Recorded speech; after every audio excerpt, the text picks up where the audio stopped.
Señoras y señores, que en esta noble sala se congregan para rememorar y reflexionar sobre un capítulo sombrío y muy silenciado de nuestra historia nacional. Permítame, en calidad de humilde sobrino del ilustre Marqués de la Ensenada,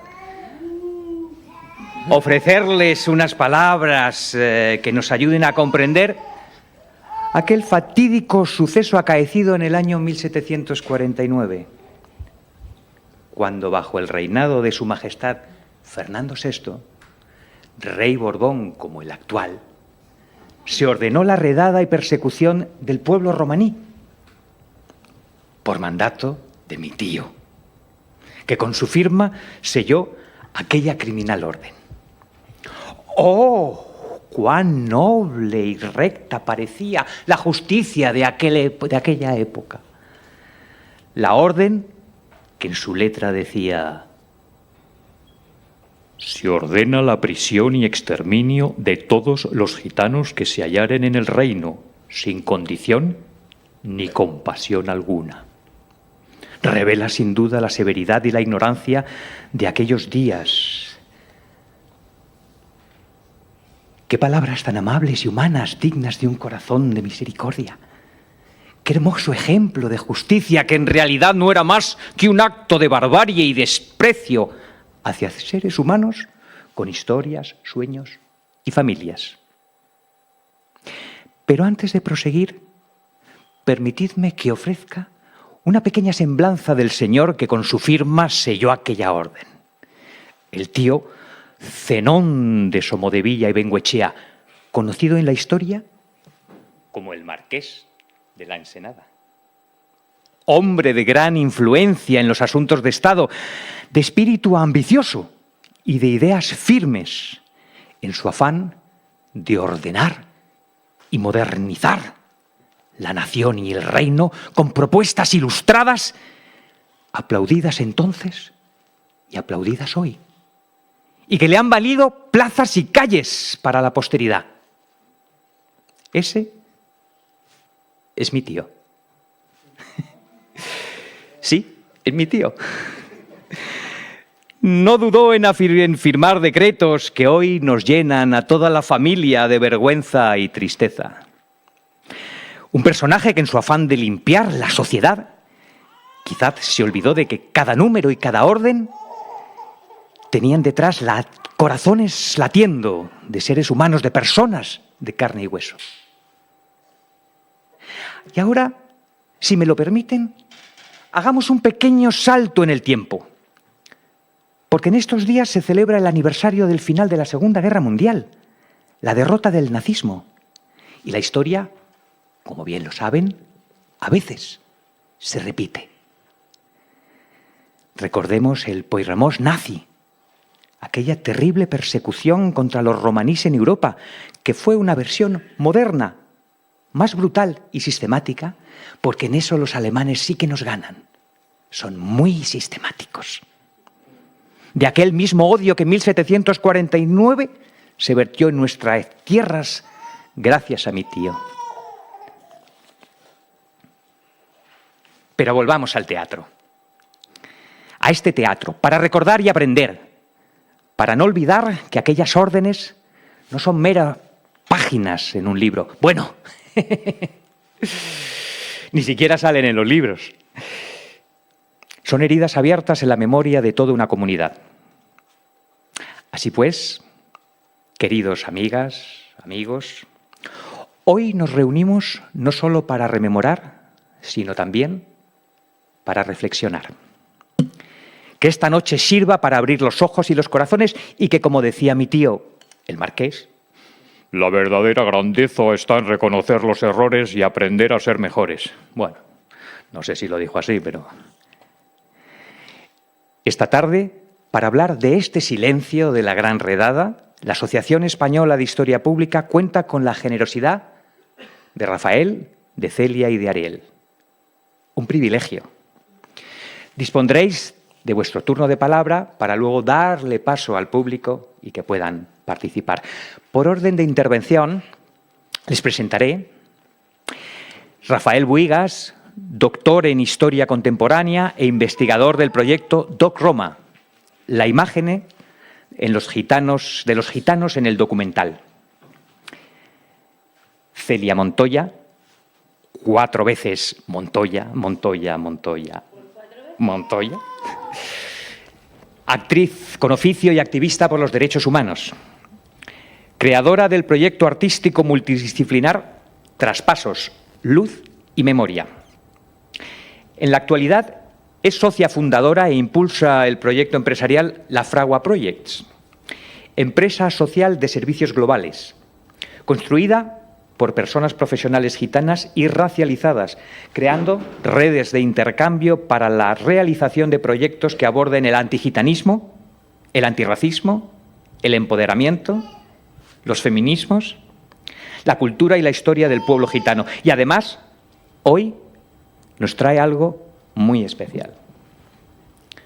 Finalmente, contamos con el ya amigo Ariel Carmona, actor, comunicador, activista, alma inquieta, desbordante de ideas y de actividad, realmente un hombre que no para.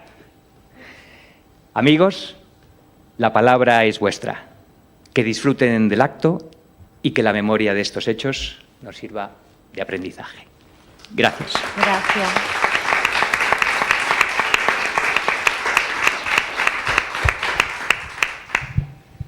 ¿Qué tal? Buenas tardes. Muchas gracias al sobrino del Marqués de la Ensenada. Muchas gracias por disponer hoy este espacio también al teatro.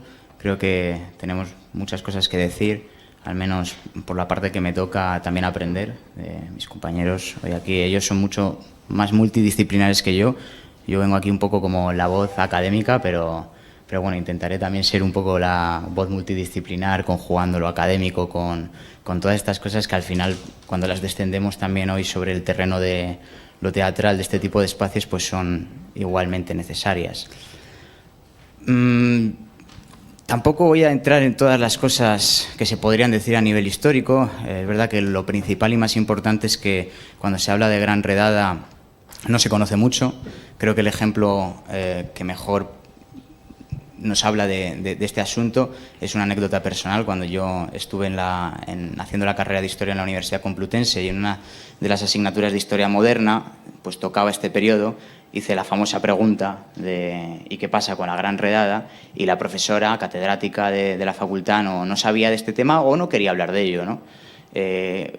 Me consta que todavía se sigue sin hablar de ello, ¿no? Al menos en estas asignaturas. Entonces hay una labor muy importante por delante para no solo incluir ese trozo de la historia en el contenido curricular a todos los niveles educativos, sino sobre todo para que la sociedad los conozca. Porque si algo se puede decir de la Gran Redada, que ha sido muy bien contextualizada a través de la figura del Marqués de la Ensenada, es que supone no un punto de apertura, porque el punto de apertura se inicia con la pragmática de Medina del Campo, pero pone los cimientos para generar algo que el primo Iván Periáñez llama trauma colonial, ¿no? Esto que es como muy pedante, realmente tiene mucho sentido y hay que incorporarlo a nuestro vocabulario también a día cotidiano, ¿no? El pueblo gitano sufre un trauma, bueno, una serie de múltiples traumas, ¿no? Pero la Gran Redada es un ejemplo de ese trauma, un trauma que nos permite entender y explicar por qué el pueblo gitano, los pueblos gitanos, los grupos, comunidades gitanas, escenifican su vida unas veces y otras veces viven esa realidad que para algunos está solo en los márgenes, ¿no? La Gran Redada viene a explicar muchas de estas cosas porque se constituye como trauma y por tanto esta palabra la tenemos que tener hoy presente aquí. La Gran Redada, así como el antigitanismo, son traumas y esos traumas explican cosas. Es necesario desempacarlo, desentrañarlo para que entendamos cómo deconstruir los estereotipos, las imágenes, los discursos, todo eso que a día de hoy, aunque la Gran Redada quede muy atrás en el pasado, todavía sigue muy viva a través de las personas que siguen o seguís traduciendo esa violencia de la Gran Redada en el antigitanismo que hoy conocemos, sufrimos y que nosotros intentamos explicar, ¿no? Yo tengo... Tienes micro, Yo ¿verdad? que soy como Madonna. Se me escucha bien, ¿no? Vale, me voy a levantar Para presentarme. Yo vengo desarmada y no vengo sola. No solo porque me acompañen aquí estos dos gitanos jóvenes que tanto quiero, sino porque yo llevo a mi gente detrás y a los que están delante. Y nosotros somos ese nexo en el presente. Voy a hacer un experimento. Y necesito que me ayudéis. Voy a leer un texto. Un texto lo tengo que leer porque me desborda emocionalmente. Las palabras tienen mucha importancia. Y ahora vamos a hilar. La gran redada se llama Baró Estarripé, o Prisión General de Gitanos, que es como preferimos que se diga. Lo que pasa que por internet es más fácil, gran redada. Porque lo de la redada suena como a gente que necesitas, ¿no?, que ha hecho algún delito y tal. Y como vengo desarmada, os pido por favor que me ayudéis, porque yo tengo una gran pretensión, muy pretenciosa. Quiero llegaros dentro. Así que os voy a explicar qué es el antigitanismo.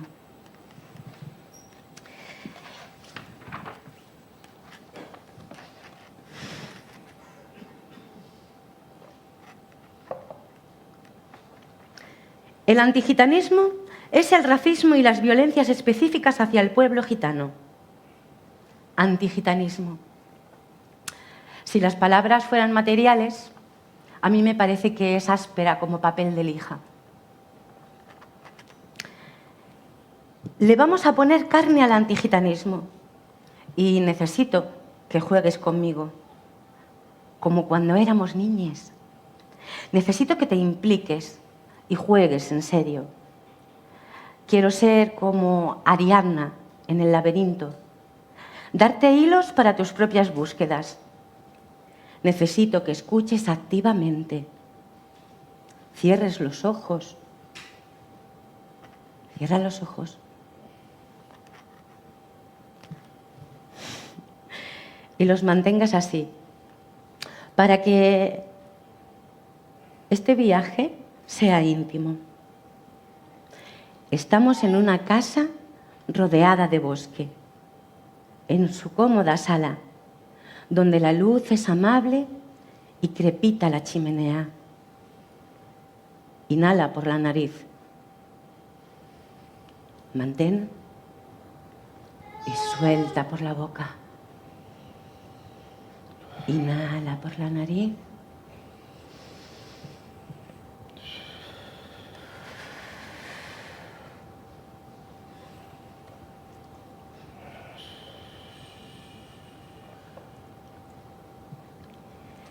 Le vamos a poner sangre, latido, aliento, cerebro, mirada, oídos, movimiento y piel a la palabra y los hechos del antigitanismo. Vamos a acompañar la historia de una vida desde su nacimiento, mientras te cuento cosas de mi pueblo y su historia silenciada. Olga es una niña gitana que nace en un hospital de Keratsini, en Grecia, que simplemente quiere estar, como todos los bebés, cerca de la teta de su madre. Come bien, es llorona y le gusta dormir de día. Está en ese limbo en el que estamos al nacer y no recordamos. Ajena a que su familia ocupa una habitación de las más apartadas del pasillo de la maternidad. Esas que se tienen en los hospitales para las familias gitanas. Igual que ocurre a la hora de morir en las salas de los sanatorios.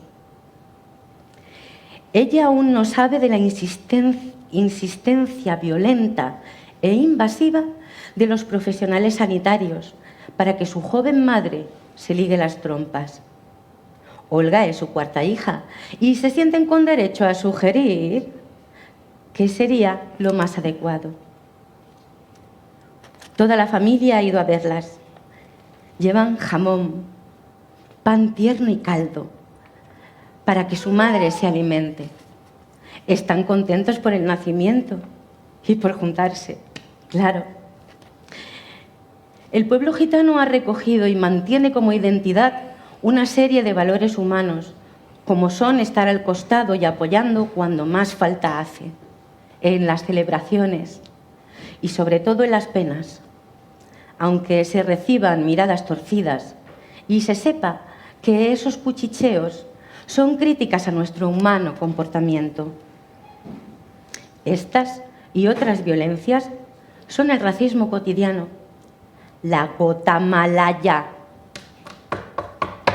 que nos persigue cada día, que nos hace tener que ser fuertes, estar alerta constantemente y que afecta a nuestra salud física y mental.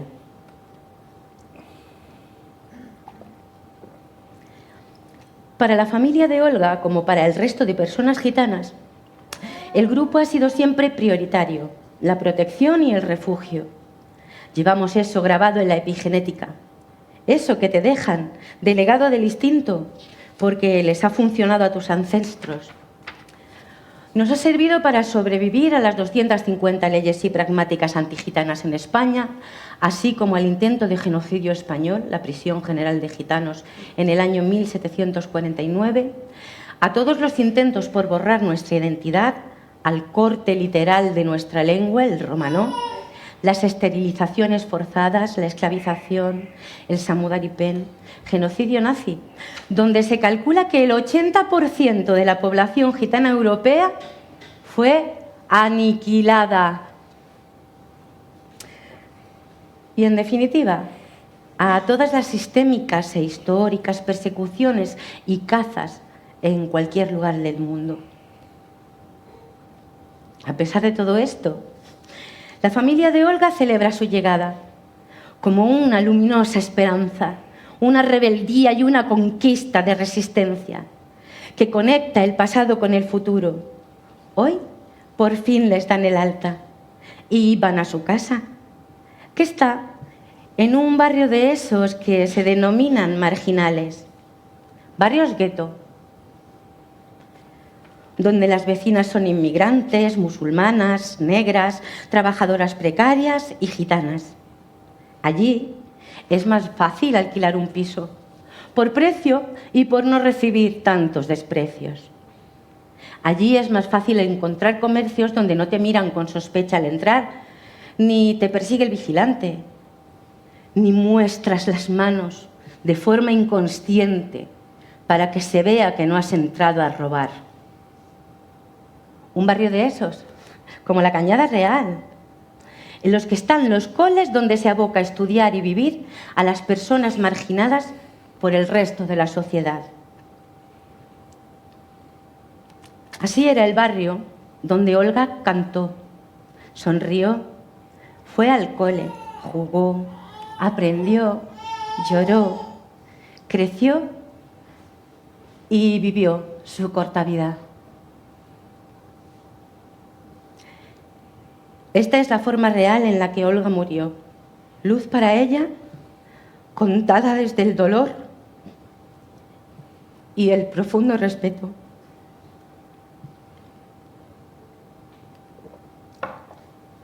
El día 17 de noviembre del año 2021, en Keratsini, Grecia, Olga, nuestra Olga, ya tiene 8 años. Se escapa de la vista y mano de sus padres en un recinto donde hay personas no gitanas trabajando en fábricas. Allí, Olga cae atrapada y aplastada entre una pared y una pesada puerta de metal, corrediza y automática. Su muerte y agonía fue lenta y tortuosa.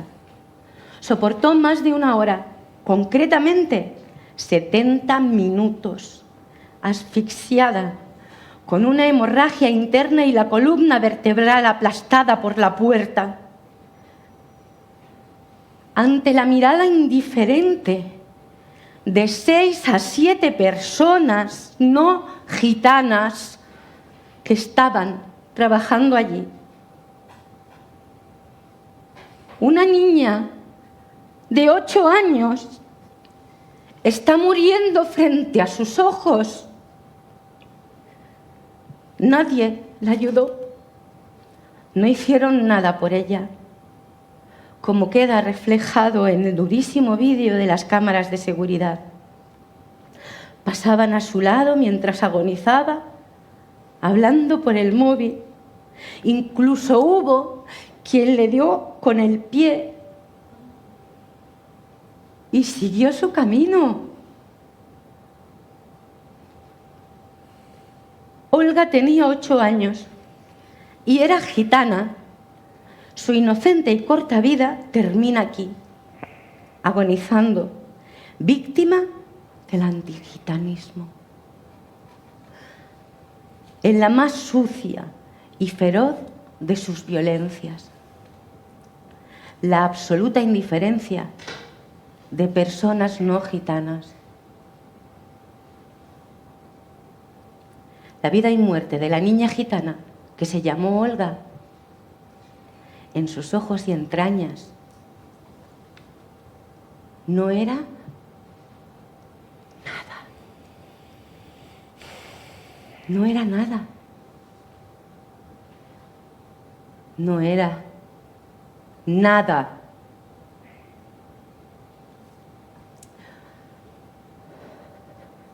Luz, memoria, reparación, descanso para su alma y su familia. Respira. Mantén. Suelta por la boca con sonido. Respira. Mantén. Suelta por la boca con sonido.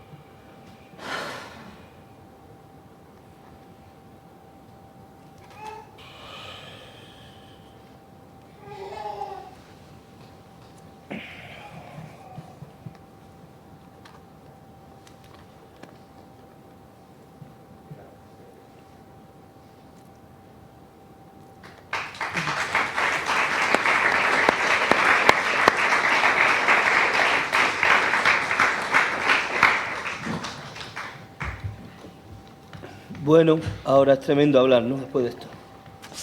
Lo siento mucho, cariño mío, mi vida, no te pero preocupes. esto, No, pero me está 100%. picando aquí. Bueno, ya claro, tenemos la rabia, ¿no? Y hablaré desde ahí. A ver, en primer lugar, antes de lo que decían, yo no soy activista. No me considero activista, yo soy militante. Yo milito. Y yo milito en general contra la violencia del poder, sea cual sea ese poder y sea que es el mismo siempre, ¿no? En concreto el antigitanismo porque es el que me toca más de cerca. Yo tampoco trato de describir lo que es el antigitanismo, yo sé lo que es el antigitanismo y mi pueblo sabe lo que es el antigitanismo perfectamente. Yo lo que trato es de organizar a mi pueblo para confrontar contra el antigitanismo, ¿no? Al igual que creo fundamental que cada uno se organice desde las violencias que sufre para entrelazar todo esto y confrontar. Claro, yo me hubiera gustado ir por otro lado, pero no puedo después de haber escuchado lo que he escuchado. La realidad es que la gran redada, podemos llamarlo, el primo lo sabe mucho mejor que yo, es absurdo que yo lo diga, pero el punto culmen del intento de exterminio de nuestro pueblo, que viene dándose desde 1499 o desde que carajo sea, me da igual, la realidad es que existe. La realidad es que matan a muchos de los nuestros por el simple hecho de ser gitanos, matan a... me ha tocado bastante lo de la prima, ¿vale? Y me ha chicharrado, no, me da mucha rabia porque es una realidad. Y por supuesto es este nivel de violencia al que yo agradezco a Dios tener las ganas de pelear siempre contra él, ¿no? Cotidianamente. Nada, decir que si os fijáis, el antigitanismo de la gran redada, ¿vale? 1749, hoy en día hay un antigitanismo brutal. Hoy en día, si vais a cualquier barrio, al peor barrio que vayáis de España, habitan gitanos, a cualquiera. Si veis en la televisión las narrativas que construyen, en vez de hablar de familias, hablan de clanes, en vez de hablar de peleas, hablan de reyertas, dicen nuestra etnia generando más violencia. El antigitanismo, lo que es, el racismo, lo que es es la violencia del poder, de la estructura de poder contra un pueblo, no los prejuicios de un individuo. A mí los prejuicios de un individuo no me dan igual, pero puedo confrontarlos perfectamente con los míos mismos, que ojalá no tenga nunca, ¿no? Y no sé, la verdad es que me he quedado bastante roto y lo único que tengo es rabia ahora mismo, mucha rabia. Pero bueno, ya está, vamos a hacer paso, os doy el paso a vosotros de la palabra y decir lo que queráis y vamos gestionando.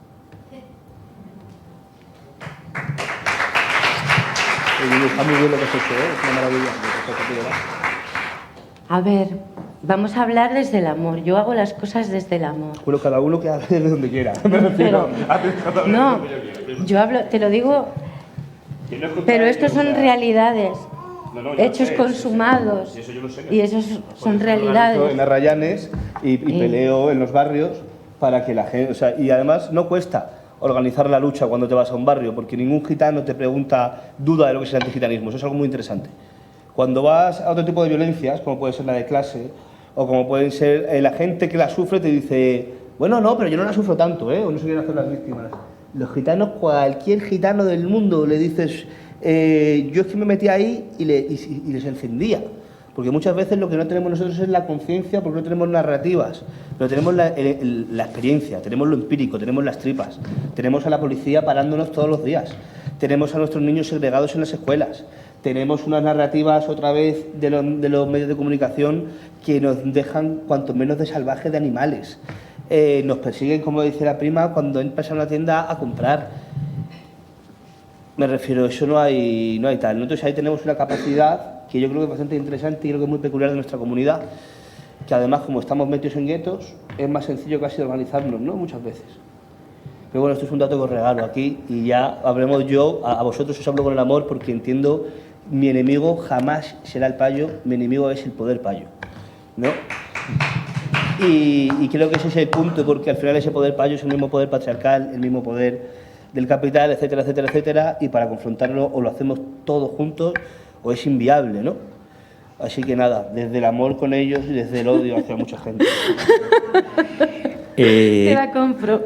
Gracias. Desde el amor y desde la luz, si podéis dar luz de sala y así nos vemos y que no sea una penumbra al otro lado. Agradeceros. Una cosa curiosa que en la asociación siempre nos pasa cuando convocamos académicos, tenemos que controlar mucho el tiempo porque se gustan tanto que no paran. Es verdad. Y aquí agradeceros porque habéis abierto juego y ahora la palabra es de todas nosotras. Así que si alguien quiere arrancarse, porque yo sí, y arranco por la primera intervención, la de Rafa, porque hay cosas en este silencio, y hablamos un poco del silencio histórico de la prisión general, llamada Gran Redada, la pragmática del exterminio, ¿no? Que parece que sale de la nada. Y como que mi tío se iluminó y dijo, venga, a por los gitanos. Pero había una tradición ahí que es la que recogen estos ilustrados de la corona de los Borbones, ¿no? Que dicen, no ha funcionado, tenemos que marcar unas leyes definitivas porque no logramos sacarnos de encima, nos hemos sacado de encima a los judíos, nos hemos sacado de encima a los moriscos, ¿no? ¿Nos puedes así contextualizar un poquito cómo llegamos a 1749? Matando gitanos. Como después, te ¿no? ríes, es que con lo que tiene el humor, ¿eh? Sí. Bueno, se llega porque hay toda una historia no construida, porque no es una construcción planeada y sistemática, sino que responde a diferentes contextos históricos en los cuales pues, los gitanos van tomando un encaje diferente según la situación, pero si hay un denominador común es que hay un sentimiento de superioridad racial que promueve esa expulsión del pueblo romaní en los diferentes periodos históricos. La Gran Redada no es el culmen de todo esto, porque haciendo flexible la historia, parece que, y esto sobre todo importa mucho a día de hoy con todo esto del año gitano y todas estas cosas, parece que solo hay que rescatar los grandes momentos, ¿no? Esos grandes episodios, grandes narrativas. Y también hay grandes narrativas en la historia del pueblo gitano, ¿no? Parece que solo existe la Gran Redada, parece que solo existe el Porraimós y ya está. Pero es que la violencia, como han dicho Celia o Ariel, también se traduce en episodios diarios, en los barrios, en otros países donde hay gente que no sabe ni que hay gitanos, ¿no? O no piensa que puede haber gitanos en Grecia o en cualquier otro sitio. Entonces la Gran Redada no es el culmen, es un episodio más. ¿Cómo se llega hasta él? Bueno, a mí me gusta decir una cosa, y aquí es verdad que no sé si entra amor, odio, yo lo pongo siempre sobre la mesa, que el marqués de la Ensenada, con el beneplácito de Fernando VI, hiciese esto, no quiere decir que no hubiese otras personas alrededor como el gobernador de Castilla, Gaspar Vázquez, no se habla mucho de él. Él hablaba de esa superioridad racial y quería conceptualizar la solución final ya en aquella época, ¿no? Pero voy más allá, y eso lo trato de explicar muchas veces a mis alumnos y también a mis conocidos.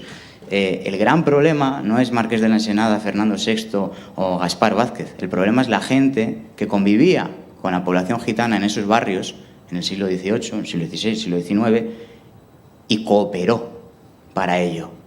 Parece que solamente era culpa del Marqués de la Ensenada, pero hoy habría que poner aquí a un montón de gente que eran convecinos, con nombres y apellidos, ¿no? Gente como todos nosotros. Y eso es importante tenerlo en cuenta. ¿Cómo se llegó a la Gran Redada? Más allá de la política, más allá de las grandes figuras, se llegó gracias a la cooperación de personas no gitanas que ampararon esos episodios. En la Gran Redada, en el Porraimós, pero también en los años 80 en esta ciudad para segregar a los gitanos de Vicálvaro. Pero también a día de hoy se coopera y las personas no gitanas cooperan a eso. Y no hablo de partidos, ojo, hablo de personas no gitanas bautizadas en un antigitanismo muy marcado que has dicho una palabra que me gusta mucho, que es epigenético, y yo siempre digo lo mismo. Parece que el antigitanismo forma parte del código genético de nuestra sociedad y se ha construido nuestras sociedades a partir de él. Entonces, a la Gran Redada se llega por todos estos elementos y por todos estos factores, todas estas personas. No es algo arbitrario, pero más allá, como digo, y hay que tenerlo en cuenta, más allá de políticas y de grandes hombres, también están esas pequeñas personas que contribuyeron a ello, dando el aviso y señalando. Eso tenemos que tenerlo en cuenta, porque nos permite traducir muy bien ese pasado en el presente, ese trauma colonial del que hablaba. Y es que a día de hoy siguen siendo personas no gitanas, abiertamente antigitanas muchas veces, las que señalan. Y entonces aquí es donde tenemos que poner esas comillas, tenemos que poner ese punto reflexivo al hecho de que cuando se dice los gitanos se marginan porque ellos quieren, es cuando sale a relucir un montón de cosas que tenemos que analizar, que tenemos que desempacar y que es importante que se escuche en todos los ámbitos, activista, militante, teatral, académico, etcétera, en todos. Entonces, al antigitanismo, no solo de la Gran Redada, sino como el que ha definido de 2021, se llega por el empuje de una sociedad que es antigitana y no se reconoce como tal. Porque como dice un académico por ahí gitano también en Reino Unido, el antigitanismo es la última forma de racismo aceptada por la sociedad, que todavía no se critica.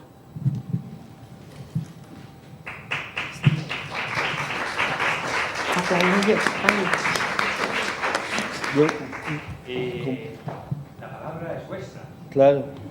Y no hace falta aplaudir cada intervención, si no, vamos a tirar media hora aplaudiendo, Sí, sí. ¿no? Más dinámico. Anacleto. ¿Agente secreto? Buenas tardes. Bueno, yo creo que tengo que decir primos, ¿no? Me ha conmocionado mucho la historia de Olga. Ariel tiene razón. Yo creo que esto es una cosa del Estado o de los Estados, o tal vez no sea de los Estados, porque incluso con presidentes que en teoría no fueran racistas, posiblemente el antigitanismo no se terminaría. Yo creo que es una cosa que, bueno, epigenético o fuertemente arraigado en la sociedad, y también hay que pensar en fuertemente arraigado en unas mentes que son las que dominan el mundo, ¿no? Y yo tengo que dar las gracias a la gente que he visto aquí, que han venido, y creo que con vosotros también, porque siempre que hablamos parece que estamos hablando un poquito en contra de la gente que viene, que son payos, ¿no? En el caso, ¿no? Y que, bueno, hay que agradecerles que vengan, aunque la verdad es que la marea tendría que ser muchísimo más grande para cambiar las cosas. Todos nosotros, o la mayoría de nosotros, venimos del simio que una vez apareció en África y subió por el estrecho arábigo, se fue por una parte a la zona de Australia y por la otra a Levante, y que solo hace 20.000 años empezó a cambiar de color. El hombre de Cheddar del Reino Unido es la transición del simio a la persona blanca. Lo primero que fueron cambiándole el color de los ojos y después el color de la piel. Entonces yo, pues, sinceramente, cuando me hablan de racismo y antirracismo, yo no lo puedo entender, por lo que estoy formado para saber que todos provenimos del simio que fue el Homo sapiens sapiens. Y solamente entre 1 y 4% son los que, digamos, que tenían Neandertal. Que hasta ahora, en lo que estamos, que yo no soy ni antropólogo ni historiador, parece ser que hay entre un 1 y un 4% de Neandertal, que incluso se piensa que se apareó con el Homo sapiens sapiens antes de desaparecer. Entonces yo creo que la lucha, por una parte, doy las gracias a los que han venido, que no se sientan ofendidos, que sepamos que hasta hace 20.000 años no había blancos en la tierra y que todos venimos de la misma parte, que es del simio que una vez apareció y pudo pensar y empezar a subir. Llegó un momento en que era el único que ocupaba el mundo, que fue un milagro que se extendiera por toda la tierra. Así que, primos, muchas gracias por vuestro trabajo. Gracias. Yo quiero hablar. Por supuesto. Muchas gracias, Anacleto, y gracias sobre todo a las personas también, obviamente, que nos habéis regalado vuestro tiempo.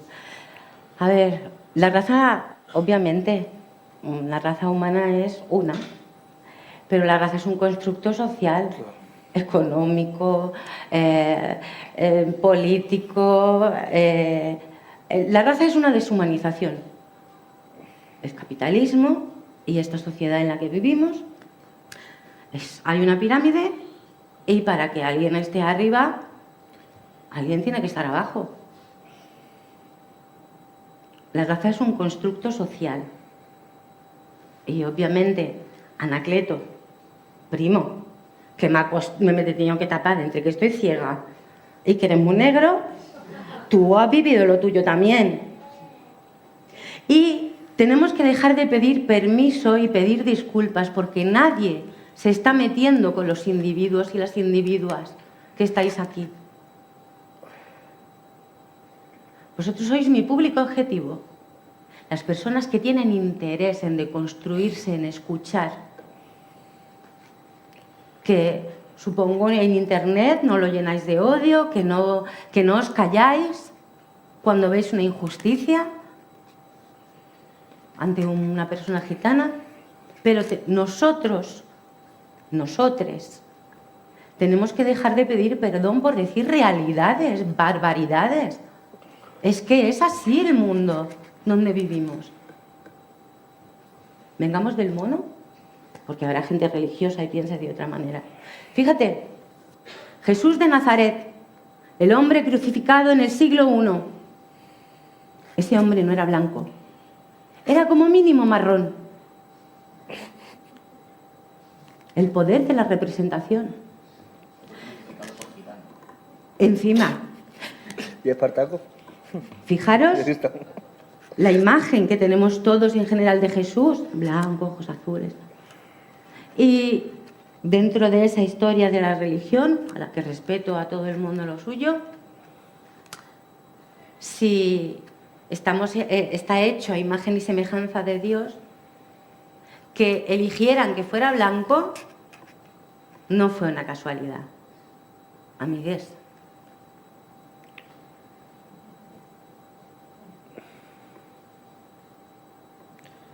Ya está. Aquí.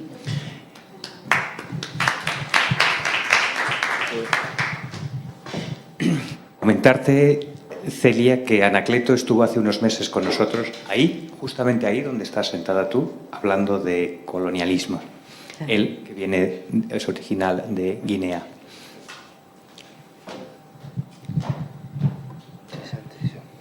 Hola, buenas tardes. Soy Josefa, aunque casi toda la gente que me conoce me llama José. Gracias por el micro y por este espacio. Es un regalo escucharos. Me gustaría compartir con vosotros lo que para mí son 2 peligros y una bendición. El primer peligro es la despersonalización, el despojar a la persona de su individualidad, dejándola relegada exclusivamente a formar parte de una masa. Supongo que tiendo a querer racionalizar y entender cosas que de otra manera sería incapaz de masticar, como la terrible historia que nos ha compartido y recordado Celia, ¿no?, de esta niña. ¿De qué manera puede operar la mente de un ser humano para funcionar desde esa despersonalización, ¿no?, de ignorar completamente ese sufrimiento y esa situación? Tiendo a creer, después de darle muchas vueltas, que eso no es posible. No es posible mirar a una persona y dejarla sufrir si lo que se ve es una persona. Por lo tanto, lo que creo que ocurre es que no se ve a la persona. Y este es el primer peligro, que creo que subyace en casi cualquier forma de maltrato, de vejación. Y dice el refrán que no hay mejor desprecio que no hacer aprecio. El segundo peligro creo que está en la asunción dentro de nosotros, las personas gitanas, de eso que se vuelca sobre nuestra imagen, sobre las expectativas que llevamos como un peso, llevamos una losa muy grande. Los que tenemos la piel un poquito más clara la llevamos menos pesada, hay que reconocerlo. Pero todos llevamos una losa dentro que una amiga mía llama el gitanómetro. Y es un peligro muy grande ese gitanómetro. Ese gitanómetro a mí me ha hecho muy difícil reconocerme como gitana queriendo estudiar. Me ha hecho muy difícil poder conciliar bajo la misma identidad ser empollona y ser gitana. Y me ha costado años, ¿eh? Ahora lo digo con orgullo, pero me he peleado mucho conmigo misma y me he peleado mucho con la imagen que los demás han proyectado sobre mí y que yo no entendía. Qué peligroso es que el gitanito, que la gitanita, no crea que de verdad sigue siendo gitanito y gitanita si estudia, si hace cosas de payos. Y ahora voy a hablar de lo que creo que es la bendición, gracias a la cual yo existo. Y es que se lo estoy robando la frase un poco textual a la prima Alba Flores, actriz y activista también, cuando decía que la historia gitana en España está llena de odio, pero también está llena de amor. Porque si no, yo, que procedo de una familia mestiza, de una mujer no gitana y un padre gitano, yo no estaría aquí si mis padres no se hubieran amado, no se hubieran mirado a los ojos y no hubieran visto en el otro a una persona. Muchas gracias. Hola, José.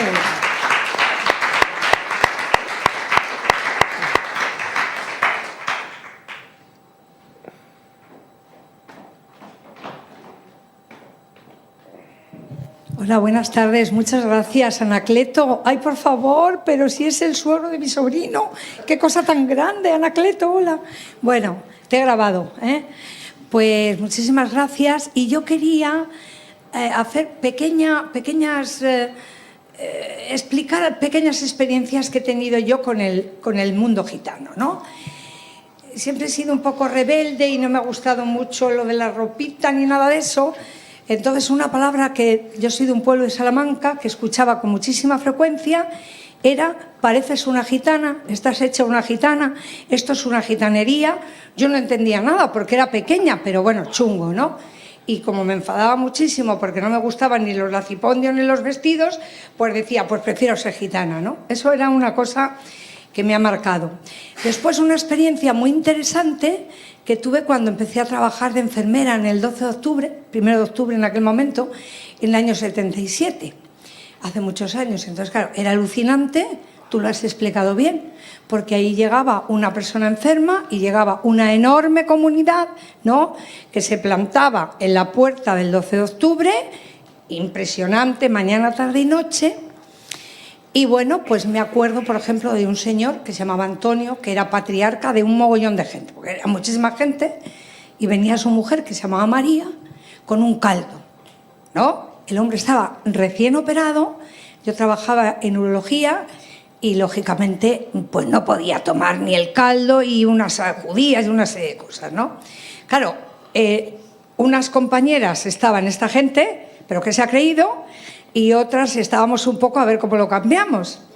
Entonces, bueno, intentamos hacer una... Tú lo has dicho, del caldo, ¿no? Pensamos en una estrategia para que María entendiera que Antonio no podía tomar ese caldo tan graso, porque iba a dar un tema muy grande, pero que le podía hacer un caldito un poquito más suave con unas verduritas, y entonces María, a partir de ese momento, le traía todos los días la comida a Antonio, pero que nos costó tela marinera entender que era el acto de amor que tenía esa gente. Y nos costó un montón con la dirección del hospital, era un momento puramente muy reivindicativo, ¿no?, a nivel social, que dejasen de estar a la gente allí, los que fueran, que no estaban haciendo nada, ¿no? Entonces, claro, tienes que deconstruir un montón de cosas cuando realmente te enfrentas o te posicionas con personas que son pacientes, en concreto, que tienen unas necesidades y un contexto. Era simplemente esto porque fue un tema que fue de lo cual un grupo de compañeras nos sentimos orgullosas, porque no fue fácil, ¿no? Y María, pues, le traía el caldo. Vale, gracias. Vale, déjame arrancarle, ¿vale? ¿Cómo te llamas? Juliana, hola Juliana. Mira, te voy a poner un ejemplo. Imagínate que el enfermo es un chaval que va al instituto o una chavala que ha tenido un accidente, payo, ¿no? Y va toda la clase entera a verlo. Todo el mundo, ¡ay, qué bonito, qué precioso! ¿No? Es una cosa muy bonita. Digo yo, ¿no? ¿Qué opináis? ¿No? Dirían, joder, qué guays estos chavales, qué comprometidos, qué formales, qué majos. Bueno, pues los gitanos es que hacemos las cosas así. Esto es un caso muy particular y, hombre, normalmente, si a nosotros se nos explican las cosas, las entendemos. No. Si me dice el caldo, hazlo más liviano, o ahora no puede comer porque, chica, está alimentado por vía, pues habrá personas y, ¿no? Pero es que estás hablando de casos individuales y al final, fíjate, yo estuve ingresada mogollón de tiempo en la Puigverd de Barcelona, un problema renal. Y mi madre me quería, las enfermeras, yo les cantaba ópera, no sé qué, en fin. Me dejaban fumar en el baño cuando me encontraba mejor. Y mi madre, Nochebuena, llegó con... Ella se vino a Barcelona a verme con mi padre, trajo una luz de una estrella estúpida de esas de enchufables, la puso allí, estaba sola en la habitación porque me dejaban sola. Y trajo langostinos. Así. Y a mí me dio vergüenza. Cuando vi la actitud de las enfermeras, y yo, mamá, que es que da lache, que la gente, ¿qué va a pensar? Tío, ole mi madre, con su bisón, su estrella y sus langostinos. Todas esas cosas nos tenemos que deconstruir. ¿Es o no? Si tu madre, piénsalo, tu madre te hace eso, ¿tú qué sientes? Pues orgullo, y qué buenos estaban los langostinos. Claro, Casos es que personales. es esa o que no venga a verte nadie, ¿no? Entonces, Claro. menos mal que vienen con langostinos, menos mal que vienen 30, menos mal que vienen 40, ¿no? A veces lo que pasa es que sin querer, yo creo en una sociedad que está deshumanizada, en una sociedad de mierda, porque el trabajo asalariado es una mierda y es la base y el fundamento de esta sociedad, lo que pasa es que de alguna manera nosotros por retrógrados y antiguos demostramos un poco de humanidad, ¿no? Y esto que lo hagan los salvajes, que lo hagan aquellos que ocupan los espacios cuando no los deben ocupar, aquellos que no tienen civismo y van 40, pero es que lo natural en la humanidad es que vayan 40 a proteger al que está herido, eso es lo natural en la humanidad. Y lo que es natural en la humanidad es que trates, que no es ni mejor ni peor, porque son formas de vida y son legítimas ambas, ¿vale? Pero muchas veces nosotros ponemos un espejo a la sociedad paya de lo que realmente eran ellos hace 40 años y lo que han sido siempre. Y eso aún le genera más violencia, ¿no? Porque claro, cuando todos esos payos que están solicos, pobrecicos míos, en un hospital, rabiando y doliendo, ven a 40 gitanos ahí, pues claro, es una putada, porque mira estos salvajes, mira estos indios, si esta gente no sabe ni leer ni escribir, si esta gente son lo peor, ¿no? Entonces, claro, tener esa necesidad de construir esa narrativa, ¿no? Que llega a esa narrativa a legitimar la represión, de meter a la policía, que son los que se supone que nos tienen que proteger, para sacarnos de esos espacios que son nuestros, porque los pagamos con nuestros impuestos, y porque somos ciudadanos, o deberíamos serlo, ¿no? Entonces yo creo que ahí hay algo mucho de esto, ¿no? De lo que y yo creo que eso también viene de muy atrás, ¿no? O sea, cuando entramos aquí nosotros, ¿por qué nos reprimen? ¿Por qué nos violentan? Porque aquí al final la gente era sierva, o sea, aquí los campesinos estaban bajo el mandato y bajo el yugo de un señor feudal, y de repente había 4 saltimbanquis, como los quisieran llamar ellos y como quisieran colocar, que eran libres, y que decidían en mayor o menor medida, porque habría de todo, pero eran libres, y no debían obediencia a un señor, y seguramente si tuviera un señor lo elegían entre ellos, y no se lo imponían por una cosa absurda. Entonces, claro, había que exterminar a esta gente, porque esta gente era muy peligrosa, porque esta gente estaba enseñando que había una forma de vivir alternativa al sistema. Y hoy todavía lo estamos haciendo. Y por eso tienen que construir toda esa narrativa para despreciarnos, para deshumanizarnos y para que el vecino no se pueda fijar en lo bueno que tenemos, que además lo principal bueno que tenemos es que respetamos y amamos por el valor y porque él se lo gana. Nosotros respetamos a los viejos hasta la muerte, pero porque esos viejos nos cuidan y nos protegen. Nosotros lo que no vamos a respetar es una autoridad impuesta. Y en esa autoridad impuesta se basa esta mierda de sistema. Entonces, claro, si no nos tiran a matar y deslegitiman lo que nosotros somos un ejemplo transformador para una sociedad que ha estado sometida de 1000 formas y ahora está sometida con narrativas de imbéciles que dicen vamos a hacer barpees y vamos a hacernos millonarios, ¿no? Y cosas como esa. Entonces, por ahí. Hace falta bastante. O barquis, yo no sé qué son. Un barpee, una flexión y un salto. Como una rana. No pasa nada. Si no quieres que te reprima el Marqués de la Ensenada, tienes que hacer 500 barpees antes de... Mira, Además lo digo así, que acabo de volver de Estados No te Unidos. voy a hacer de eso, es verdad. Cuidado con mi tía.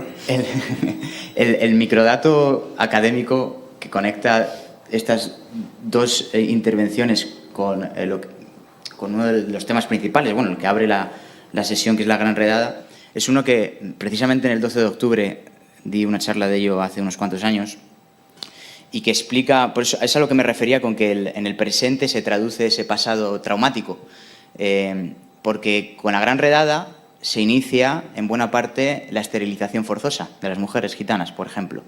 Esa esterilización forzosa, y tomo porque este es quizá el ejemplo más crudo y más relevante, no se reconoce, por ejemplo, en el este de Europa hasta 1998, o sea, hasta 1998 perdura, pero no se reconoce hasta 2013 que se ha hecho esa esterilización forzosa. En España todavía no se ha reconocido que hay esterilización forzosa de mujeres gitanas, entre otras cosas porque no hay estudios históricos sobre el tema. Algunos estamos empezando a hacerlos, como en el patronato de la mujer, en muchas casas, durante el franquismo, se esteriliza forzosamente a mujeres gitanas. ¿Por qué digo que es el ejemplo más relevante? Pues porque nos explica bastante bien por qué en una consulta hay 30 personas gitanas o por qué simplemente está el abuelo, la abuela, la madre y el primo preguntando, no porque sea analfabeto, sino porque tiene mucho interés en qué le van a hacer a su hija, a su mujer, a su hermana, a su esposa. porque no es el primer caso de una mujer gitana a día de hoy que entra en una consulta para una revisión rutinaria de útero y sale esterilizada, con las trompas ligadas. Entonces, esa es una de las explicaciones que hay que, o que yo al menos cuando voy a hospitales trato de hacer entender de por qué esa presencia gitana en estos lugares, ¿no? Y como vemos, esto está conectado con el pasado. Ese es el problema, que muchas veces pensamos que el antigitanismo, el holocausto, el antisemitismo, el bla, bla, bla, bla, bla, son cosas del pasado. Que como escuchaba yo en Estados Unidos hace poco, en el Museo del Holocausto, a día de hoy ya no existe ningún genocidio. Claro. Entonces, estas narrativas que se construyen en grandes lugares, como el Museo del Holocausto en Washington, D.C., pues son las que amparan todos estos relatos. Y esto es lo que nos permite entender el presente utilizando el pasado.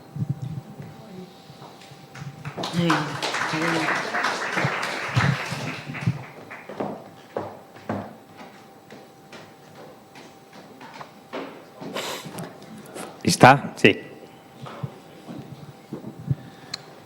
Buenas tardes. Iñaki. Que sus camelo, que soy lo más. A ver, yo quiero plantear la cuestión. Hoy hablábamos de la mal llamada gran redada, porque no fue una redada. O sea, esto no es un capricho, no fue una redada. Fue un intento de exterminio. No sé quién convive bien con que en su pasado de su país, que no es la persona responsable, pero haya un intento de exterminio contra cualquier pueblo. Pues en España tenemos como señas de identidad un intento de exterminio. Lo digo porque yo voy a las Manís de Palestina, pero a veces pienso, ¡ay! ¿No? Nosotros seguimos luchando contra eso. Bien, quiero plantearlo como una oportunidad. Yo pienso que, más allá de un debate sobre la historia, ¿no?, que es muy importante conocerlo y que Rafa nos ilustra muchísimo y otras personas también, es una oportunidad porque en realidad estamos hablando de la construcción identitaria. Alguien lo ha dicho, cómo se construye la identidad en este país, básicamente, coloquialmente, el que no es moro, el que no es judío y el que no es gitano. Con los moros y con los judíos, sarcásticamente les salió bien, sarcásticamente, con los gitanos no.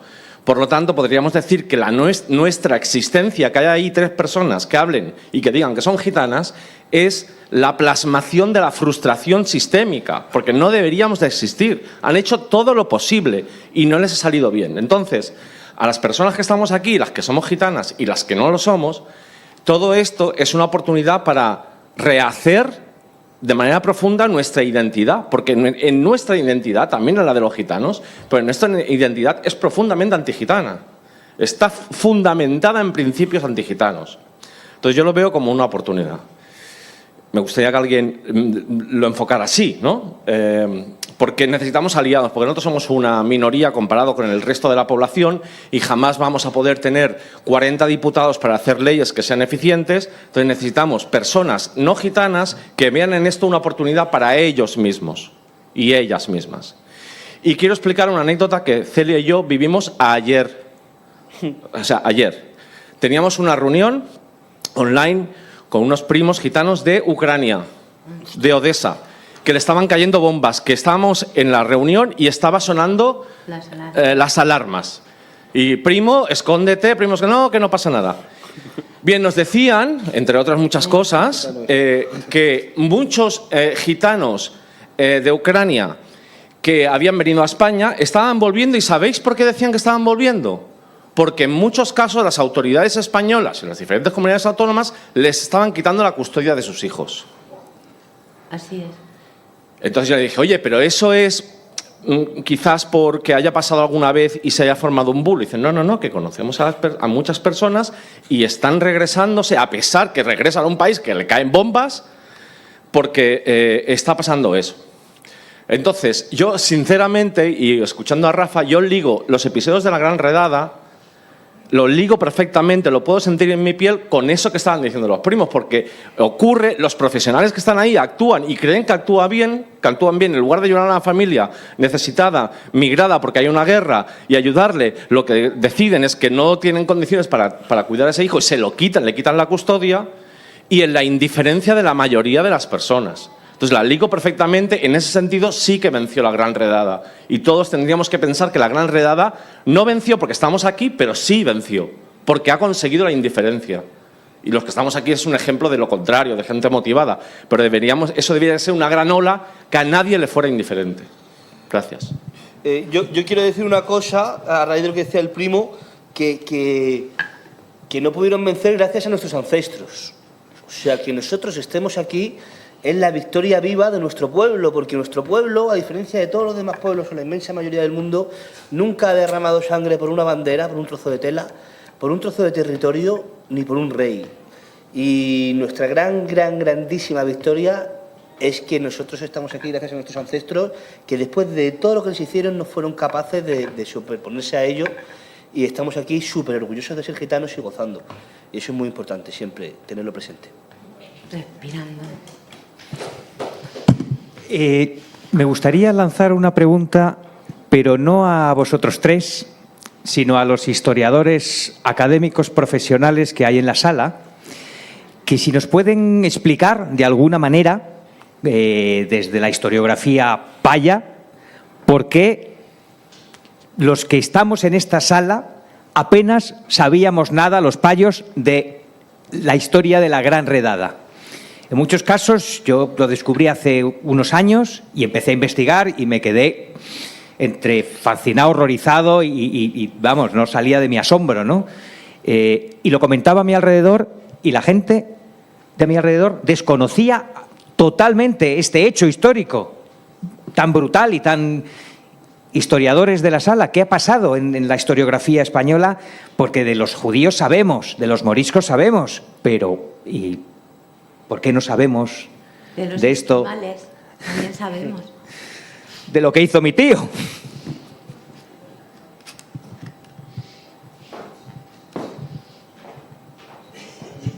No voy a caer en la trampa, pero sí voy a plantear alguna cuestión que me parece relevante.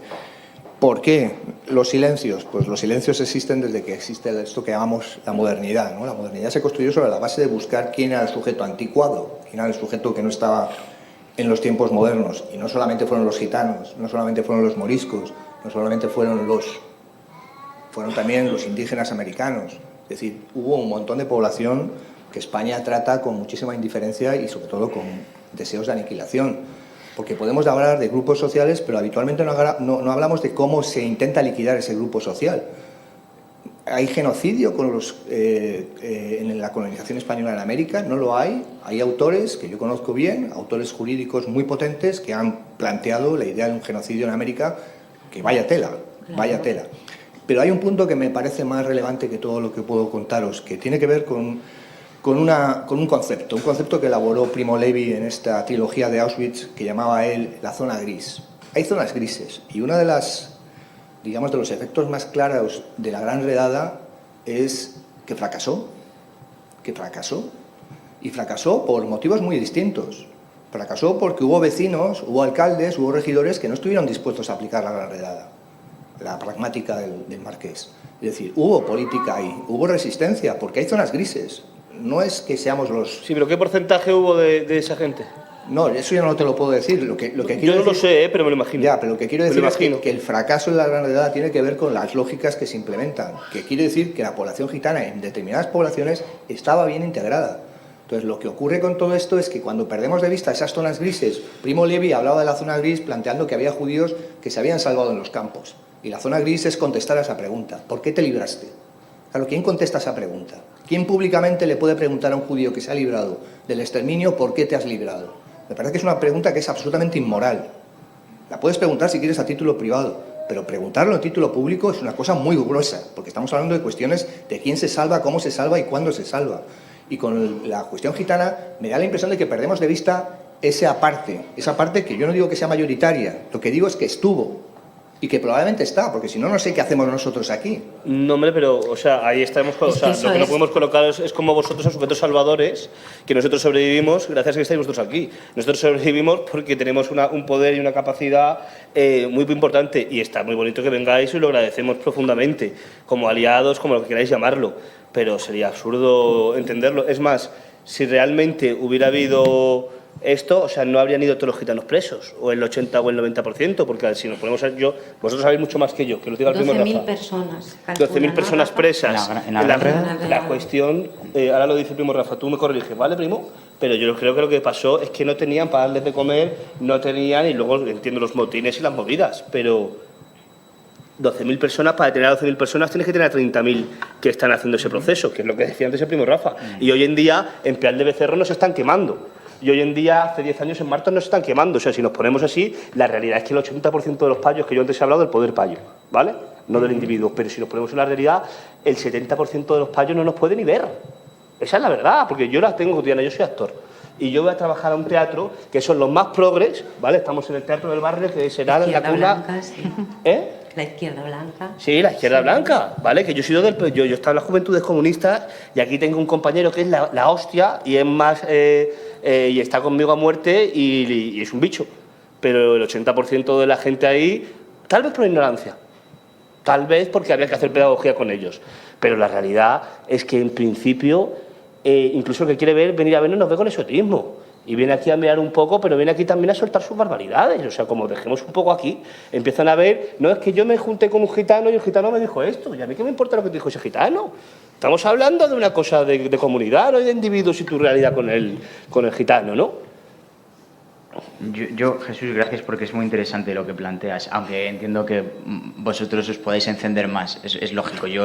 Es que muchos años de tesis, mucho tiempo en la universidad, entonces... O sea, habla tú bonito.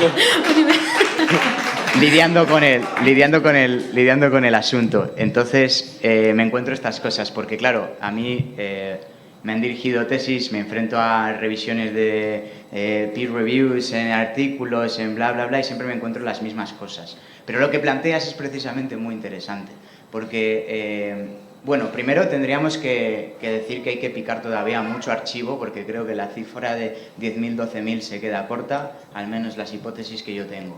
En segundo lugar, tendríamos que determinar bien, que no sé si Jesús tú lo sabes, pero cuál es el grado de integración en el siglo XVIII, no lo sé, ¿no? O sea, hay poquitas obras escritas al respecto y casi todas están mediadas un poco por el conocimiento folclórico fuera del trabajo de campo que debería haber sido por esos académicos del siglo XVIII y siglo XIX.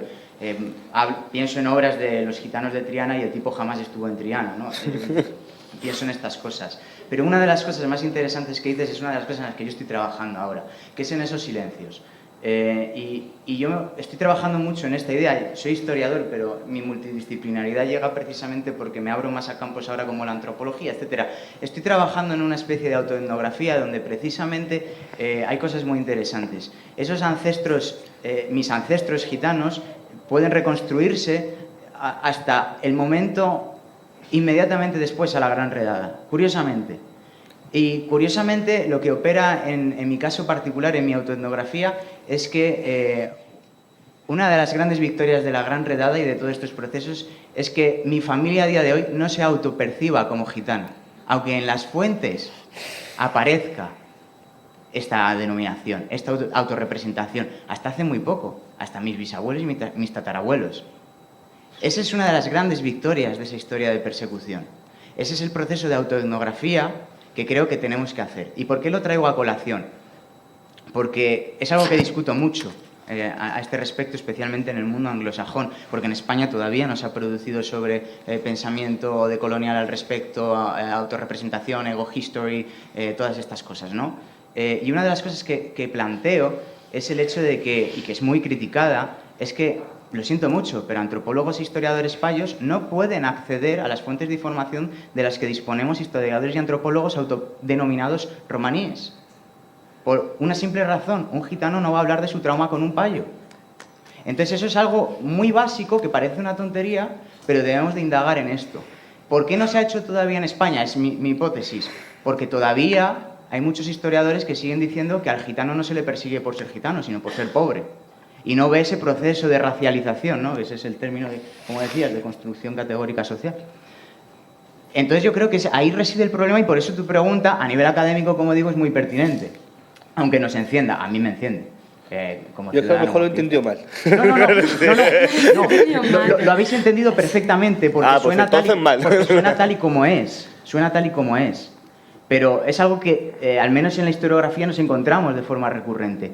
Y la forma de explotar esos silencios a nivel historiográfico, porque es muy difícil, es bueno, indagando dentro, haciendo ese trabajo de campo, pero es muy difícil porque aunque, me lo digo, Teresa San Román abriese los Roman Studies, perdonad, los estudios romaníes, tengo jet lag todavía, he vuelto de Estados Unidos hace hace unos días. En los estudios romaníes, lo que hacía Teresa San Román, querida antropóloga por muchos, bueno, pues no era pensamiento gitano, ni estaba a favor de los gitanos. Ella construye estos conceptos de patriarca, Claro, etcétera, sí. que no son útiles. Es que no son útiles, no son operativos. No es la realidad, es la interpretación de una antropóloga. Vamos, O sea, yo- sino que venga Agatha Ruiz de la Prada y diga quién es el patriarca de Claro, los es que gitanos. además... No existe eso. Además, yo no lo sé... Yo no lo sé, pero yo entiendo que es una herramienta de dominación. Que un antropólogo venga a hablar de lo que son los gitanos viejos o los gitanos de respeto y ponga la palabra patriarca, que lo que genera es que un periodista y una narrativa empiece a hablar de patriarca, que incluso muchas veces en nuestra propia comunidad nos vuelve locos, porque ya los gitanos dicen, pero si estos cuales están diciendo patriarca y tal, ya, o sea, nos Se quitan- asume. claro. Yo creo que es una herramienta de dominación, o sea, es una forma de seguir dominándonos, de seguir teniéndonos en ese hueco, ¿no? Más allá de que sea equívoco o que no sirva en una terminología, yo es que no tengo ni idea de academia, no tengo la ESO, pero he leído bastante y me gusta entender las cosas y sobre todo me gusta entender a mi pueblo porque lo necesito como herramienta para transformarlo. Yo no soy mi público objetivo para nada.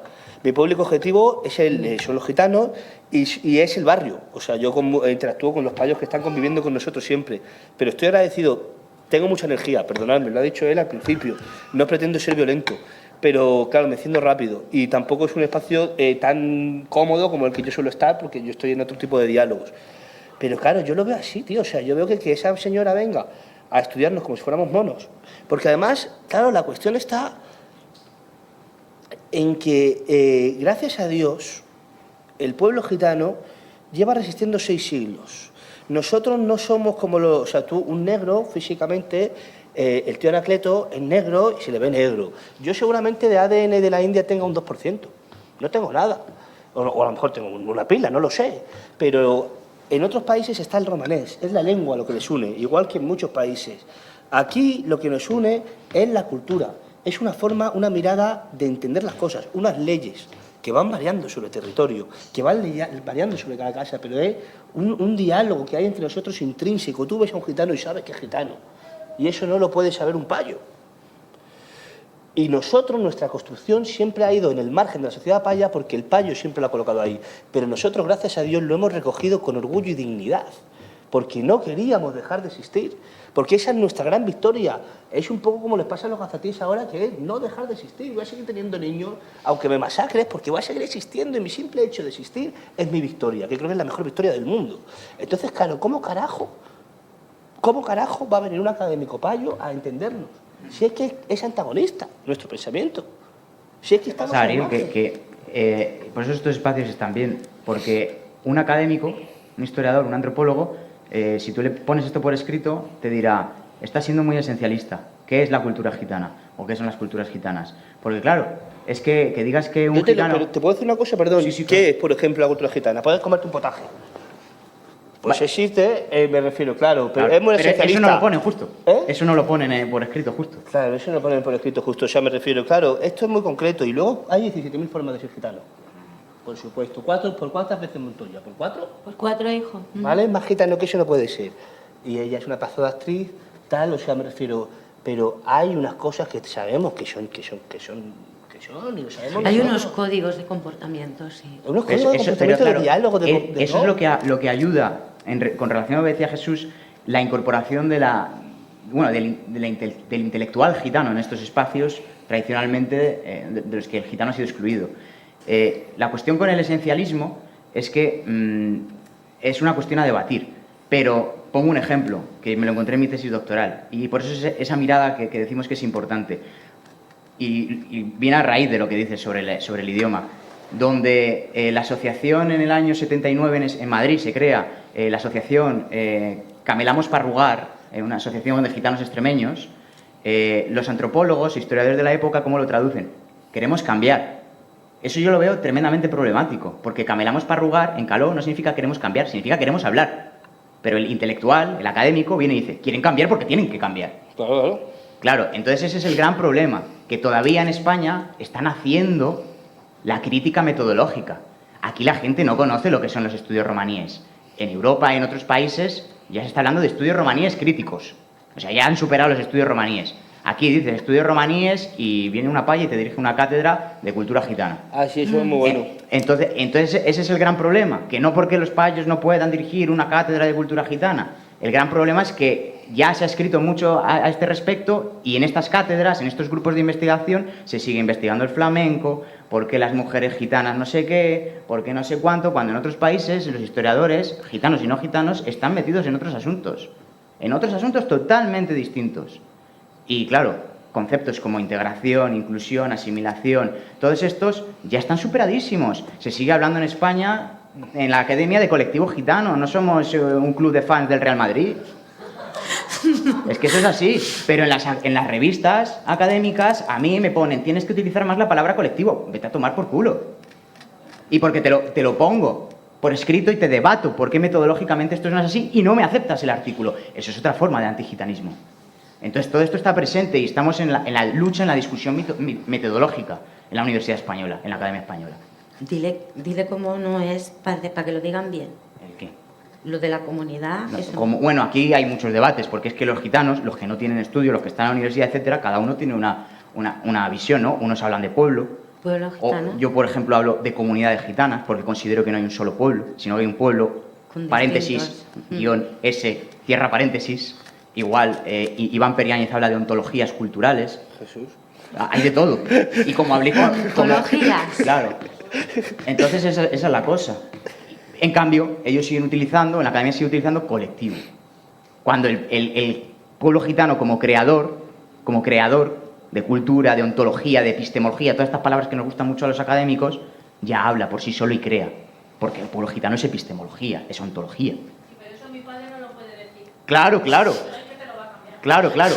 Y eso es, pero eso es... Va a inventar una palabra, no me va a entender. Eso es lo bueno, que cuando vas al trabajo de campo, como historiador o antropólogo gitano, le hablas a una comunidad, como me ha pasado a mí, en San Miguel, Argentina, que cuando fui a hacer el trabajo de campo vino el gitano viejo a recogerme en caballo y me llevó ahí a hablar, pues entonces cuando les decías, la bandera gitana, el no sé qué, el no sé cuánto, y decía, en España no hay gitanos, porque no habla escaló, porque ¿quién se ha inventado lo de la bandera? ¿Quién se ha inventado lo de estas palabras? Claro. Esa es la cosa. Entonces no solo es un colectivo, no solo es una integración gitana, eso es muchas cosas más.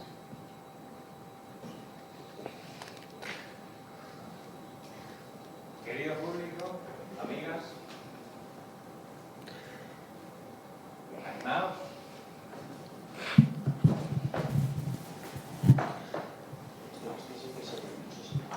A lo mejor el mío es inalámbrico, ¿eh? El mío... Sí, aquí lo tengo. Este sí, ¿no? Pero bueno, Toma. si puedo participar, no sé si había alguien antes. No, yo me he confundido, perdón. Bueno, me llamo Minerva y bueno, me ha impactado mucho la historia, Celia, que nos has contado. Minerva? Aquí. Hola. Pero seguidamente también me ha impactado mucho, e incluso casi más, la respuesta que ha dado Rafael cuando el sobrino de Ensenada le preguntaba de dónde venía la Gran Redada, porque todos esperábamos que empezaras a hablar de 1499, la primera pragmática de los Reyes Católicos, etc. Y sin embargo has hablado de esos silencios, ¿no? De esos silencios de los ciudadanos como nosotros, y ahí me he sentido muy interpelada, ¿no? Ciudadanos como nosotras y nosotros que estábamos aquí, que durante todos esos siglos estaban ahí y no hicieron nada. Sí me gustaría preguntarte, Rafael, ese estudio en el que estás ahora, ¿cómo puedes saber desde el punto de vista académico que eso ocurrió? Porque todos nos imaginamos que ocurrió, pero si tienes datos, ¿de dónde los has sacado? Porque a mí me parece muy tremendo, claro. ¿A nivel de la Gran Redada solo? O sea, o del... De siempre, o sea, de la Gran Redada, porque es a lo que tú te has referido Sí. y hablabas, que ya me lo dijiste a mí en su día, ¿no? Hablabas de esas historias pequeñas, ¿no? De los vecinos Sí. que callaron o que delataron.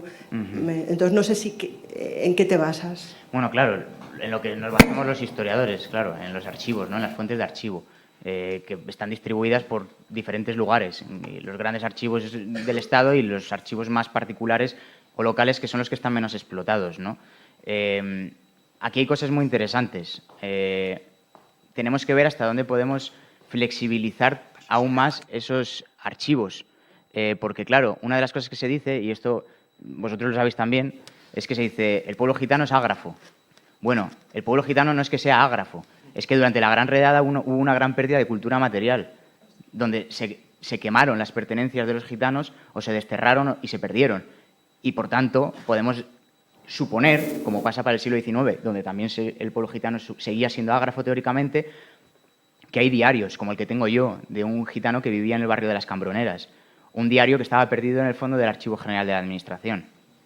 En ese diario, este gitano se autorrepresenta, habla de su gitanidad, habla de sus labores en el barrio de las Cambroneras. Entonces, ¿qué nos permite este diario? Reconstruir el barrio de las Cambroneras no como lo que denominaba el Pío Baroja, un barrio de crimen, sino un barrio de trabajadores, ¿no? Todos esos archivos, todas esas fuentes de archivo nos permiten hablar de esto.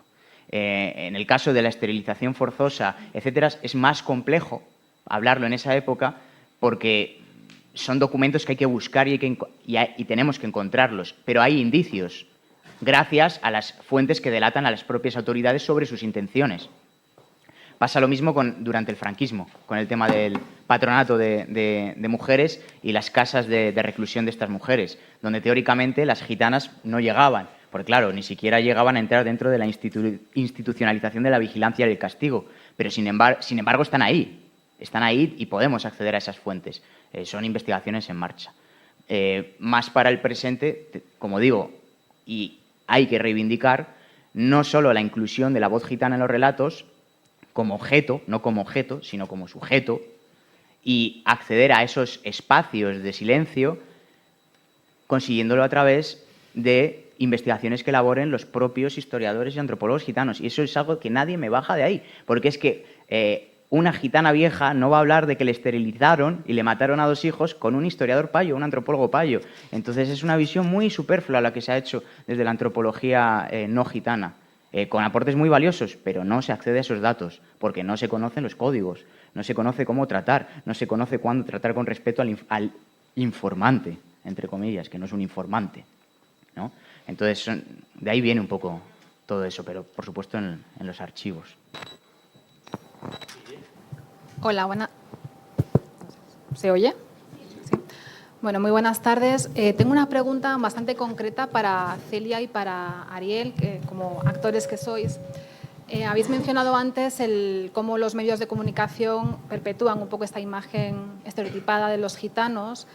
Y mi pregunta era si estos directores gitanos que hay, por lo menos en Europa, que están haciendo unas películas donde, por un lado, como Pilar Tábora, que justamente tiene una película sobre la Gran Redada que acaba de estrenar, y, no sé, Yago Leonard, que estrenó en 2011 otra película sobre su abuelo y sobre también la idea de la Romipen, de la identidad gitana.